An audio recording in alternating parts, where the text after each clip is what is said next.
À Dieu soit l'honneur, la gloire et la puissance au siècle des siècles. Amen. Père, c'est entre tes saintes mains que je remets cette série de confessions sur le péché. Et je prie dans le nom tout-puissant de Jésus-Christ que ta volonté se fasse dans les cieux comme sur la terre. Je prie dans le nom tout-puissant de Jésus-Christ que tout un forgé contre ces confessions soit nul et sans effet.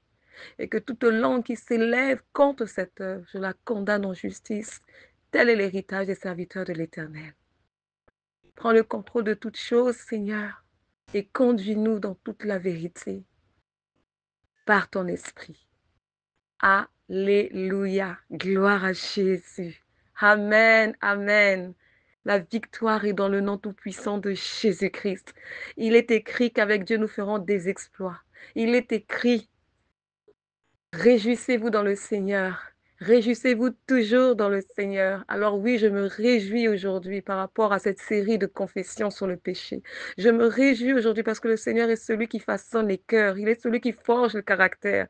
Il est celui qui transforme des vies. Je me réjouis aujourd'hui parce que seule la vérité nous a franchis. Oui, ma sœur, mon frère dans la foi en Jésus-Christ, toi qui par la grâce prête oreille aujourd'hui à cette confession, à cette série de confessions sur le péché, je prie que le Seigneur te parle. Je prie que le Seigneur te touche. Je prie que le Seigneur se révèle à toi encore davantage dans ta marche chrétienne, dans ta relation avec le Seigneur. Je prie que tu ne sortes pas tel que tu es entré, mais que le Seigneur te visite et qu'il accomplisse l'œuvre qu'il a résolu de faire dans ta vie par rapport à ces confessions de péché qui vont être relatées dans le nom tout-puissant de Jésus-Christ. Alléluia.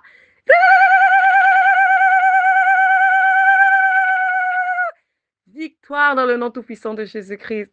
Victoire dans le nom tout-puissant de Jésus-Christ. Frères et sœurs dans la foi, oui, je suis dans la joie. La joie du Seigneur est ma force. Aujourd'hui, nous poursuivons cette série de confessions sur le péché et nous allons parler d'un sujet délicat, un sujet sensible qui est la pornographie. Amen. Shalom. Shalom à vous dans le nom tout-puissant de Jésus-Christ. Ici, c'est la sœur Gabrielle et selon la recommandation du Seigneur, j'ai commencé une série de confessions sur le péché. Aujourd'hui, nous sommes au thème 3. Le premier thème, c'était sur l'avortement. Le deuxième thème, c'était sur le fétiche. Et aujourd'hui, nous allons parler de la pornographie. Le Seigneur me convainc de parler de la pornographie. Je dois préciser une chose. Les sujets ne sont pas choisis. Mais à chaque fois que je parle d'un thème, c'est le Seigneur qui me met à cœur et qui me dit, parle de ce thème. Donc, il n'y a pas un ordre. C'est juste pour préciser qu'il n'y a pas une hiérarchie, il n'y a pas d'ordre, mais je le fais selon la direction du Saint-Esprit. Alléluia. Gloire soit rendue à l'Éternel. Donc, cette série de confessions sur le péché a pour texte d'accompagnement le livre de Actes des Apôtres au chapitre 19, versets 18 à 19. Alléluia. Nous allons lire ce passage. Je vous invite à prendre vos Bibles et que le Seigneur nous parle à travers sa parole, car c'est seule sa parole qui nous affranchit. Seule sa parole nous garde et nous éclaire tout le long du chemin. Acte 19, versets 18 à 19. Je lis ta parole, Père, dans le nom tout-puissant de Jésus-Christ. Amen. Plusieurs de ceux qui avaient cru venaient confesser et déclarer ce qu'ils avaient fait. Verset 19. Et un certain nombre de ceux qui avaient exercé les arts magiques, ayant apporté leurs livres, les brûlèrent devant tout le monde. On en estima la valeur à 50 000 pièces d'argent. Amen. Et comme texte de base qui va accompagner le thème sur la pornographie, nous avons le livre de Galates. Donc, nous allons aller dans Galates, chapitre 5, versets 18 à 19. Alléluia. Galates, chapitre 5, versets 18 à 19. Je lis dans le nom tout-puissant de Jésus-Christ. Si vous êtes conduits par l'Esprit, vous n'êtes point sous la loi. Verset 19. Or, les œuvres de la chair sont manifestes. Ce sont l'impudicité, l'impureté, la dissolution. Amen. Bien-aimés dans la foi en Jésus-Christ, le Seigneur aujourd'hui va nous interpeller et à travers ses confessions sur le péché, va nous parler de la pornographie. C'est un sujet délicat, un sujet sensible et je m'excuse à l'avance si pendant la narration, je vais évoquer certains propos qui peuvent peut-être heurter les sensibilités ou des propos qui vont peut-être choquer. Ça fait partie de ma confession et je me dois de le dire si l'Esprit me met à cœur de le dire, car je me dois d'être au fait honnête, sincère et transparente. Certes, ce sont des confessions, mais ces confessions font partie de l'œuvre de Dieu. Et toute œuvre de Dieu est une bonne œuvre. Alors, que la volonté de Dieu se fasse à travers cette œuvre, afin que Dieu soit glorifié et que le corps du Christ en ressorte édifié. Amen. Peut-être que parmi ceux qui vont écouter ces confessions, il y aura des membres de ma famille, il y aura peut-être des proches de ma famille, il y aura des connaissances. Je vous demande d'avance pardon, mais je me dois de faire l'œuvre du Seigneur. Donc, je vais exposer une partie de ma vie et je le fais non pas parce que je veux parler de moi, mais parce que le Seigneur me demande de le faire. Et tout ce que Dieu fait est bon, très bon. C'est une très bonne œuvre. Alors, que le Seigneur reçoive et accueille toute personne qui, par la grâce de Dieu, vont écouter cette série de conférences. Que Dieu soit glorifié. Maintenant, nous pouvons avancer dans la confession sur la pornographie. Merci Père pour ta grâce. Amen.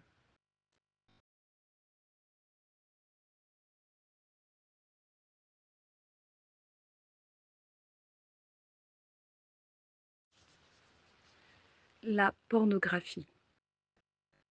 Alors, qu'est-ce qui m'a poussée à suivre les films pornographiques? Ça a commencé, j'étais très jeune, j'avais l'âge de 8 ou 9 ans. Euh, J'étais curieuse, oui, parce que à une certaine heure de la soirée, nos parents nous envoyaient toujours au lit, parce que à une certaine heure de la soirée, les programmes télévisés euh, diffusaient des films interdits aux moins de 12 ans, 18 ans. Donc, nous, en tant qu'enfants, on n'avait pas le droit de suivre ces films. Donc, à chaque fois, dès qu'il faisait nuit, 20 heures par là, on nous envoyait tout le temps au lit. Et moi, je me doutais au fait qu'il y avait des choses que les parents ne voulaient pas qu'on puisse regarder à la télévision. Et quand j'ai su au fait qu'il s'agissait de ce genre, c'était pas forcément des films pornographiques, des fois c'était juste des films où on voyait des gens s'embrasser, où il y avait peut-être des fois des scènes érotiques. Et donc les parents ne voulaient pas qu'on voie ce genre de scènes.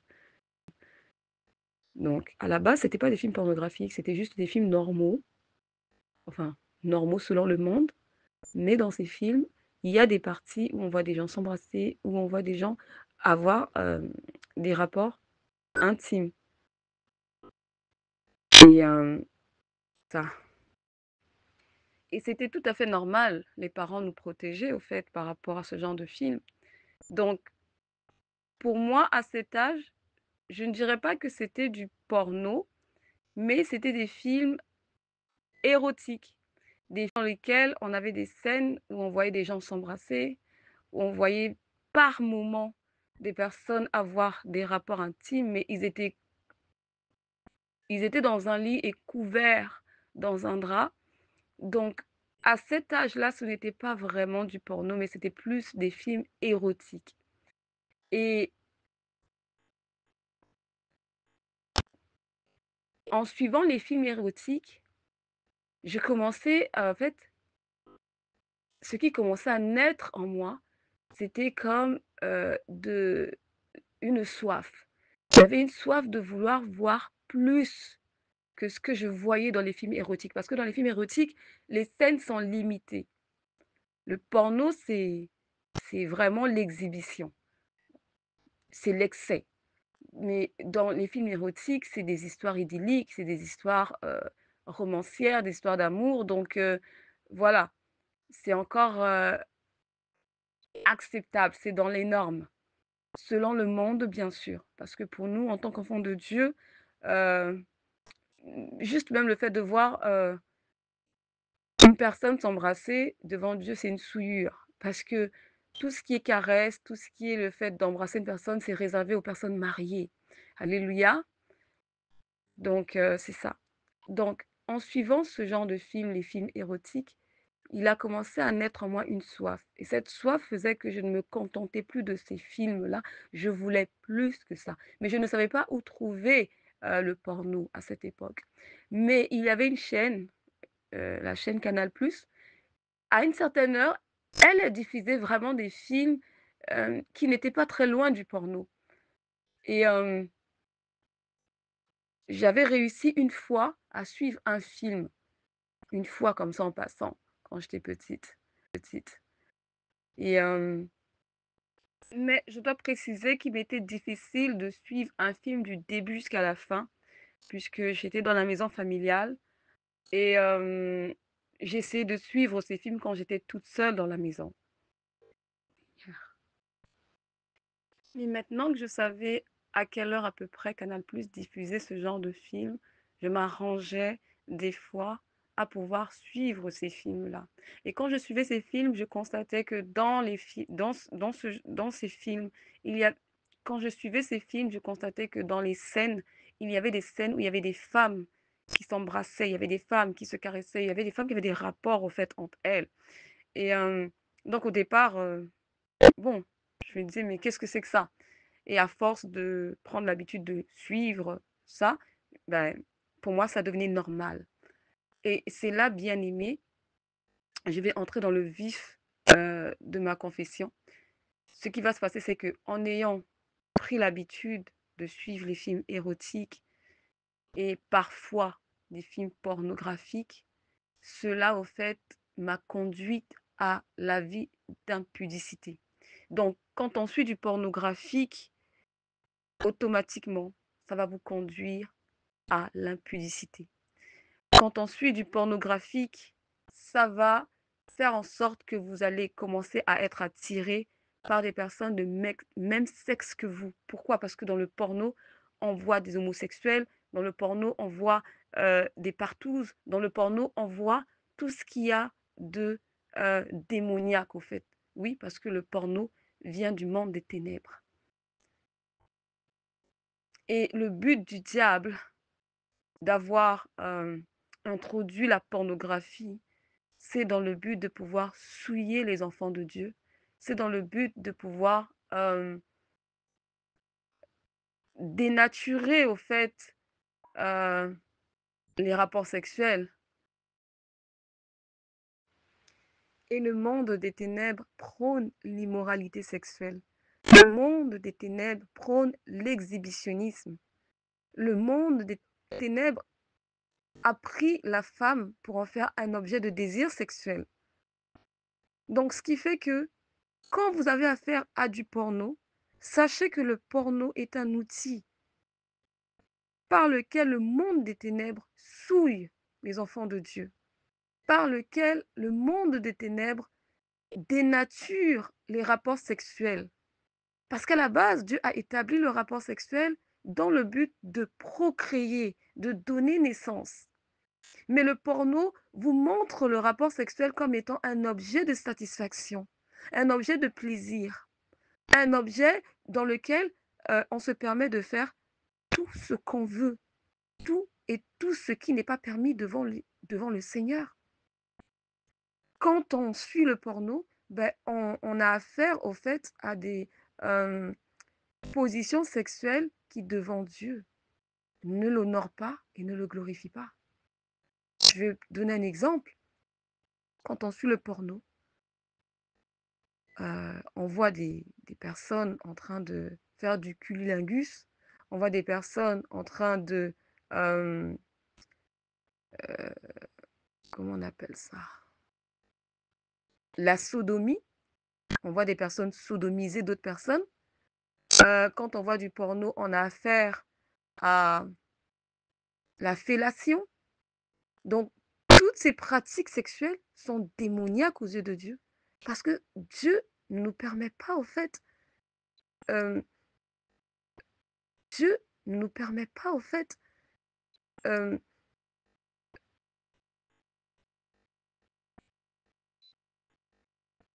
parce que ça souille l'homme. Ça ne vient pas de Dieu. Alléluia. Et les chrétiens qui sont mariés, qui pensent que parce qu'ils sont mariés et qui s'appuient sur le passage biblique qui dit que le corps de la femme n'appartient plus à la femme, mais appartient à l'homme, et le corps de l'homme n'appartient plus à l'homme, mais à la femme, à travers ce passage, ils pensent qu'ils peuvent faire tout ce qu'ils veulent durant un rapport sexuel, mais je vais vous dire, vous êtes dans l'erreur. Parce que même dans le rapport sexuel, il faut que en fait, ça s'aligne à la manière de Dieu. Il faut que ça s'aligne selon la volonté de Dieu. Et Dieu n'a pas établi le rapport sexuel pour que la femme fasse une fellation à l'homme, pour que l'homme fasse du cunnilingus, pour que l'homme sodomise la femme. Non, pas du tout. Dieu, quand il a créé Adam et Ève, il leur a dit quoi? Soyez féconds. Soyez féconds. Même les animaux, quand vous les observez, comme il est écrit, même la nature ne vous enseigne-t-elle pas? Même les animaux, quand ils ont des rapports, euh, on va dire que euh, ils ont des rapports tout premièrement, c'est dans le but de procréer. C'est pas pour une jouissance personnelle. C'est d'abord dans le but de procréer, de se multiplier, de fonder une famille.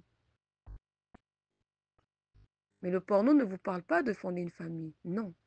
Le porno, c'est des vices. C'est des vices. C'est pervers. Que Dieu soit glorifié. Donc, je poursuis. Alors, ce qui va se passer, c'est qu'un jour, j'avais une copine de classe qui était venue me rendre visite à la maison. Et ce jour-là, mes parents n'étaient pas là, on était toutes seules, toutes les deux. Et qu'est-ce qu'on a fait? On s'est dit, on va jouer au papa et à la maman. Et en jouant au papa et à la maman, euh, j'ai l'impression, ça c'est ce que je pense, ma copine avait l'habitude de faire ce genre de truc. Mais moi, c'était la première fois. Donc, on a joué au papa et à la maman, on s'est déshabillé et on a eu à faire des caresses intimes. Des caresses intimes qui ont fait que, euh, qui m'ont poussé jusqu'à aller faire un bisou, au fait, sur le sexe de ma copine. Et comme on était très petite encore, on s'est promis, on s'est fait une promesse, quand on grandira, quand on sera plus adulte, on aura des rapports sexuels. C'était la promesse qu'on s'était faite.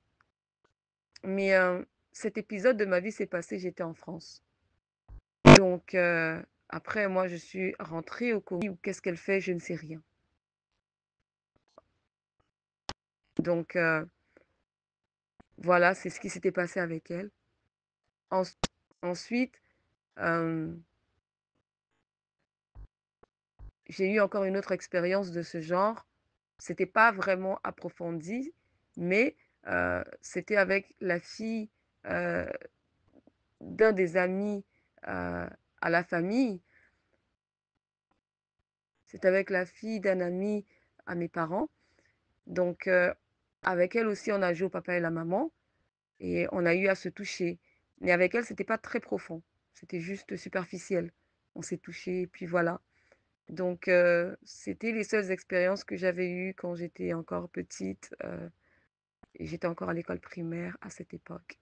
Ensuite, en grandissant, quand j'étais au lycée, j'ai commencé à fréquenter les sex shops, mais j'avais pas le droit d'acheter un DVD parce que j'étais pas adulte, j'avais pas 18 ans. Donc quand je rentrais dans le sex shop juste pour regarder, heu, bah, le vendeur, il me chassait. Parce qu'il voyait que j'étais encore trop petite, j'étais mineure. Donc voilà, et c'est de retour en France maintenant, dans ma vingtaine. Là, j'ai commencé vraiment à fréquenter les sex shops et c'est de retour en France maintenant, dans ma vingtaine. Là, j'ai commencé vraiment à fréquenter les sex shops de temps en temps. C'était pas quelque chose de tous les jours, je suis addict, non. De temps en temps, j'y allais. Donc j'avais commencé par acheter des magazines. Parce qu'il y avait des magazines comme ça, c'est comme des, je sais pas comment expliquer, mais il y avait des magazines pornographiques. J'achetais des magazines pornographiques et je les cachais pour pas que ma mère les voie. Et ensuite, j'ai acheté aussi des DVD par moment. Et un jour, je suis allée dans un sex shop et le vendeur m'a fait la cour, m'a draguée. Il m'avait invité un jour, on s'est vu et peu de temps après, bon, je suis sortie avec lui. Quand je dis je suis sortie avec lui, c'est que j'ai eu des rapports sexuels avec lui. Je suis sortie avec lui. Moi, dans ma tête, je pensais que le monsieur voulait une relation. J'étais vraiment naïve parce que j'étais naïve de croire que dans un sex shop, un vendeur de DVD pornographiques chercherait une relation sérieuse. Bon, moi, c'est ce que je pensais. Donc, avec lui, on s'est vu peut-être juste 2 fois. Et c'est ça. C'était. En fait, il me donnait des rendez-vous. C'était juste pour avoir des rapports sexuels avec moi. Il cherchait pas à établir une relation. Non, pas du tout. Donc, cet homme, je l'ai croisé dans le sex shop, c'était le vendeur. Et j'avais acheté un DVD, j'avais pris mes contacts, on s'était échangé les contacts. Et puis, voilà, on va dire que ça a été pour moi une partie sombre de ma vie d'avoir rencontré ce genre de personnes. Mais ça fait partie des expériences de vie que j'ai eues, malheureusement. Donc,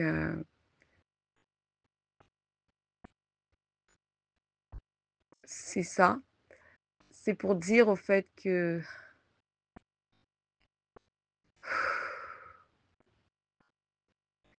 Dieu soit glorifié. C'est pour dire au fait que tout a commencé avec des films érotiques, des films pornographiques. Et voilà où est-ce que ça m'a menée. En ayant regardé ces films-là, j'ai été possédée par des esprits démoniaques. Oui, parce que quand vous suivez du porno, quand vous suivez des films érotiques, ce sont des choses qui sont démoniaques. Et le fait de les suivre, vous êtes influencé maintenant par des esprits pervers, des esprits maléfiques. Parce que quand on touche le pornographique, il faut savoir que ça touche tout ce qui est esprit de séduction. Et comme la parole le dit, nous ne combattons pas la chair et le sang, mais nous combattons des démons, des principautés, des esprits méchants dans les lieux célestes. Donc, étant toute petite à l'école primaire, comme je vous ai expliqué, j'ai eu cette expérience 2 fois avec 2 copines. On s'est caressé, on s'est touché, on a joué au papa et la maman. Et par rapport à ça, j'aimerais interpeller les parents. Ne permettez pas à vos enfants de jouer au papa et à la maman. C'est un jeu pervers. C'est un jeu qui va détourner l'orientation même sexuelle, qui peut détourner l'orientation sexuelle de vos enfants. Parce que quand 2 filles jouent au papa et la maman, il y en a une des deux qui doit imiter le rôle du père. Mais alors, moi, je me pose la question, je suis une fille, pourquoi veux-tu que j'imite le rôle d'un homme? Je ne peux pas me mettre dans la peau d'un homme. Je ne sais pas ce que c'est que d'être un homme. Moi, Dieu m'a créée femme. Donc, parents, surveillez vos enfants.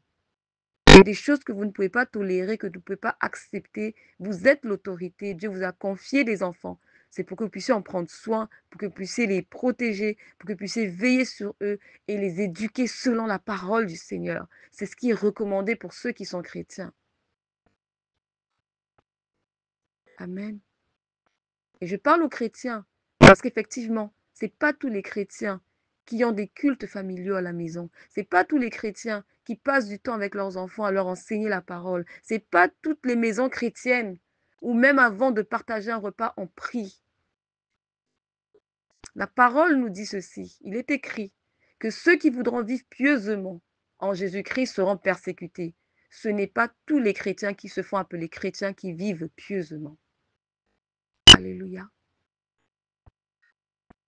Donc ma confession d'aujourd'hui, elle interpelle les païens, elle interpelle aussi ceux qui se disent être chrétiens, elle interpelle les chrétiens mal affermis, elle interpelle les chrétiens qui font du 50-50. Quand je dis 50-50, c'est-à-dire que oui, j'ai un pied dans la maison de Dieu, mais tu sais quoi, je suis encore jeune, il faut me laisser aussi profiter un peu de ma vie.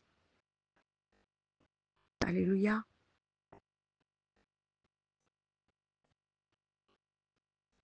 Donc, je poursuis la confession dans le nom tout-puissant de Jésus-Christ. Comme je le disais tout à l'heure, le porno m'a conduit à l'impudicité. Le porno m'a conduit à être attiré par des personnes de même sexe que moi. Et le pire, voilà ce qui va se passer, et que le Seigneur n'a pas permis que ça m'arrive, malgré que j'étais encore païenne, que j'étais dans le monde, que je ne connaissais pas Dieu. Alors un jour, un bon matin, je ne sais vraiment pas qu'est-ce qui s'est passé dans ma tête. Je me lève et je me dis, tiens, j'aimerais avoir une expérience. J'aimerais coucher avec une femme, voir ce que ça fait. Je l'ai toujours vu dans le porno, mais moi maintenant j'aimerais l'essayer. Je veux savoir qu'est-ce que ça fait de coucher avec une femme.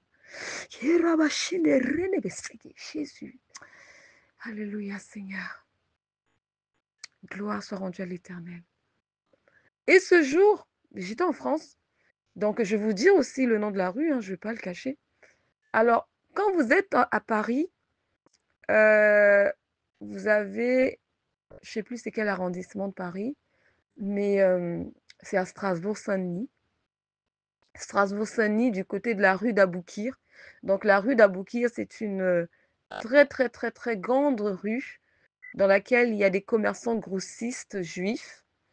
Mais de plus en plus, on va dire que c'est plus maintenant les Chinois qui sont de ce côté-là. Mais moi, à mon époque, c'était beaucoup plus les Juifs. C'est un détail, c'est pas très important, mais voilà, je le souligne, c'est tout. Alors, je me suis levée, je suis allée à Strasbourg, parce que dans cette rue, vous avez et les commerçants, et vous avez et les prostituées. C'est bizarre, hein? C'est bizarre parce que ça me fait penser à Babylone dans Apocalypse. Donc, Babylone, elle fait le commerce, Babylone, elle se prostitue aussi. Donc, dans cette rue, vous avez des femmes prostituées qui travaillent au fait, qui font de la prostitution un métier. Elles sont là debout, elles attendent les clients. Donc, moi, je suis arrivée dans la rue et j'étais située à l'angle de la rue et je guettais au fait. Je me dis, ah, il ne faut pas que je voie quelqu'un qui me connaisse. Je guettais vraiment autour de moi pour m'assurer qu'il n'y avait personne qui me reconnaisse ou personne que moi, je connaisse. Et tout d'un coup, mon cœur s'est mis à palpiter, à battre très fort. Une crainte m'a saisie. Alors là, franchement, bien aimé, je vous le dis, j'étais païenne. Une crainte m'a saisie. Une crainte que je n'avais jamais ressentie de toute ma vie. Même avec mes parents, j'ai jamais ressenti cette crainte. Quand j'ai ressenti cette crainte, quelque chose me dit, pars d'ici, tout de suite, pars d'ici. J'ai pas discuté. J'ai pas cherché à comprendre ce qui m'arrivait. J'ai fait demi-tour illico. J'ai fait demi-tour. Et plus jamais j'ai eu dans ma tête une pensée de vouloir tenter quoi que ce soit avec une femme, une pensée de vouloir savoir comment ça se passe. Non, plus jamais. Ce même jour, c'est comme si j'ai eu un dégoût. C'est pas comme si, ce même jour, il y a eu un dégoût en moi. Je me suis dit, mais qu'est-ce que je suis en train de m'apprêter de faire? Mais je suis en train de vouloir foutre ma vie en l'air. Qu'est-ce que je suis en train de faire? Depuis ce jour, j'ai eu un dégoût. Que ce soit pour le porno, que ce soit pour... Ça ne me disait plus rien. Et aujourd'hui, par la grâce de Dieu, je comprends maintenant que c'était Dieu. Je comprends que Dieu n'a pas permis que je fasse ce que je m'apprêtais à faire. Le Seigneur ne m'a pas permis de passer à l'acte. Pourquoi? Peut-être que cet acte que j'allais commettre allait me poursuivre toute ma vie. Cet acte que j'allais commettre allait peut-être me disgracier. Cet acte que j'allais commettre allait peut-être avoir des conséquences lourdes sur ma vie future. Dieu n'a pas permis. Dieu n'a pas permis.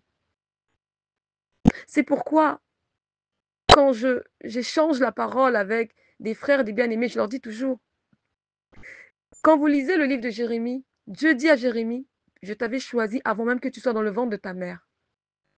Donc le Seigneur te connaissait avant que tu sois dans le ventre de ta mère. Le Seigneur t'avait choisi avant la fondation de ce monde. Donc même quand tu es dans le monde, Dieu a un œil sur toi, il veille sur toi. C'est pourquoi, quand on vient dans le Seigneur, on dira ceci, mais oui, mais moi j'étais dans le monde, j'ai jamais consommé l'alcool. J'étais dans le monde, j'ai jamais fait ceci. C'est une grâce. Il ne faut pas dire j'ai. Dieu m'a préservé. C'est mon cas. J'étais dans le monde. J'ai été dans des boîtes de nuit. Je suis allée dans des fêtes, dans des soirées. Mais j'ai jamais été attirée par l'alcool. Mais autour de moi, les gens buvaient de l'alcool. Mais ça ne m'a jamais attirée. Amen. J'étais dans le monde, en fait. Donc, je rends gloire à Dieu pour cela. Voici, au fait, euh, la confession que j'avais à vous faire aujourd'hui concernant la pornographie. J'ai suivi des films pornographiques. Je n'étais pas addict, mais il y a eu des temps dans ma vie. Ça a été, comment dire, c'était ponctuel. Donc, un coup à l'école primaire, je suivais des films érotiques. Et un coup, maintenant, quand j'étais arrivée, j'ai dépassé le lycée, dans ma vingtaine, je fréquentais les sex shops. Et quand j'ai voulu avoir cette expérience avec cette femme prostituée, j'étais partie, comme je vous l'ai dit, je suis allée dans cette rue où on trouve plusieurs prostituées. Je me suis cachée à l'angle, j'observais les va-et-vient des gens pour vérifier si toutes les personnes qui passaient, parmi les personnes qui passaient, je ne connaissais personne. Mais c'est là que Dieu m'a touchée, c'est là que Dieu m'a saisie. Dieu m'a fait faire demi-tour. Je ne suis pas passée à l'acte. Et depuis ce jour, j'ai eu du dégoût pour le porno. J'ai eu du dégoût pour cette affaire de vouloir tenter d'avoir des rapports sexuels avec une personne de même sexe, c'est-à-dire avec une femme comme moi. Aujourd'hui, toi qui m'entends, toi qui as eu la grâce d'écouter cette confession, je ne sais pas où est-ce que tu en es dans ta relation avec le Seigneur. Je ne sais même pas si tu es chrétien. Mais je te dis une chose. Jésus-Christ veut te sauver. Il veut sauver ton âme. Mais ça passe par une repentance sincère. Ça passe par le fait de renoncer à toi-même, de te séparer du péché et de dire au Seigneur, me voici, je veux te suivre, je veux faire ta volonté. Délivre-moi du péché. On a la puissance. Jésus a la puissance pour te délivrer du péché, si bien sûr tu le veux, si bien sûr tu as cette volonté. Alléluia. Donc, je rends grâce à Dieu pour toutes choses, que son Saint-Nom soit glorifié, et je lui dis merci parce que il faut faire confiance au Seigneur. Quand le Seigneur vous demande de faire quelque chose, ça peut paraître très difficile à faire, mais le simple fait d'avoir obéi, Dieu sera avec vous. Le simple fait d'avoir obéi, le Seigneur vous guidera. Et c'est ce qu'il a fait avec moi. Il m'a guidée. Ça n'a pas été facile pour moi de me dévoiler comme ça, parce qu'effectivement, c'est des choses que j'ai faites dans le secret. En parlant, peut-être qu'une tante peut écouter ce message, une tante à moi, une nièce à moi peut écouter ce message, une cousine, peut-être mon père peut écouter ce message. Mais je rends toute la gloire à l'Éternel. Parce que le Seigneur, quand il vient dans notre vie, c'est pour nous purifier, c'est pour nous laver, pour nous sanctifier. Notre Dieu est saint. Alléluia. Et parce qu'il est saint, nous aussi, nous devons être saints. Que Dieu soit glorifié. Peuple de Dieu, bien-aimé dans le Seigneur en Jésus-Christ, je vous dis à très bientôt pour la suite des confessions sur le péché. C'était la sœur Gabrielle. Alléluia. À Dieu soit la gloire. À Dieu soit la gloire. À Dieu soit la gloire. Il te donnera et il te donnera la pleine victoire. Alléluia. Jésus-Christ a vaincu la mort. Et aujourd'hui, Jésus-Christ a vaincu la pornographie. Dans le nom tout-puissant de Jésus-Christ dans ma vie. Et il vaincra encore. Et il vaincra encore des choses plus grandes dans la tienne si tu le lui permets. Que Dieu soit glorifié.